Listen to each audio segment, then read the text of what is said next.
We've been going through the Psalms, so let's open up our Bibles and read together. We've made our way to Psalm 4, and some scholars believe that Psalm 4 and Psalm 5 relate back to the circumstance of Psalm 3. If that's true, then David's in the middle of this conflict in his life. His own son Absalom is trying to kill him and take over the throne for himself. His own people, even his own men, have turned against him. And so, as I said last week, a lot of us can relate to the restlessness that comes along with a circumstance like that. Somebody's wronged you, somebody keeps hurting you, somebody keeps mistreating you, and that's just an awful place to be in. This does make for a really rough night. You try to shut your brain off, but all you can think about is your problems. They keep bearing down on you, and so you just toss back and forth throughout the night. And that's where David is in the middle of this psalm.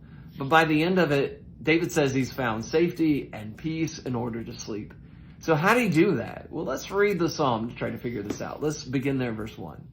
Hear me when I call, O God of my righteousness. You have relieved me in my distress. Have mercy upon me and hear my prayer. How long, O you sons of men, will you turn my glory to shame? How long will you love worthlessness and seek falsehood? But know that the Lord has set apart for himself him who is godly. And the Lord will hear when I call to him.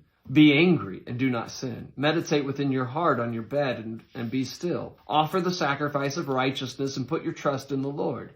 There are many who will say, who will show us any good? Lord, lift up the light of your countenance upon us. You have put gladness in my heart, more than in the season that the grain and the wine increase. I will both lie down in peace and sleep. For you alone, O Lord, make me dwell in safety.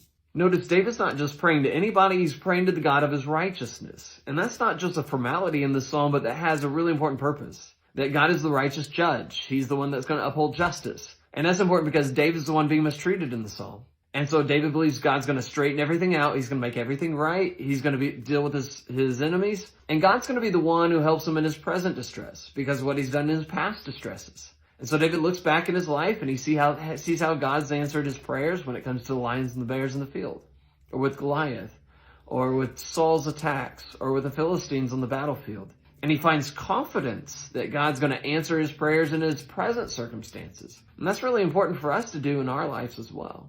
And so after warning his enemies because of the strength of his trust in God to deal with the circumstances, he then gives us some good advice. He says, be angry, don't sin. In other words, just because they mistreat you doesn't mean you need to turn around and mistreat them. Don't do anything you're going to regret. Stop, think, do what is right, trust God. And then he says, don't get confused with God being pleased with you with having tons of blessings. It's not always going to be a smooth ride just because God's pleased with you. And so be focused on God and pleasing him and not on blessings. That's some great advice in the middle of our crisis. Hopefully that was helpful. Something for you to take with you, think about, meditate on, maybe make some application. Maybe you're in some kind of distress like David. But make sure to like, comment, share, and follow for more readings just like this one.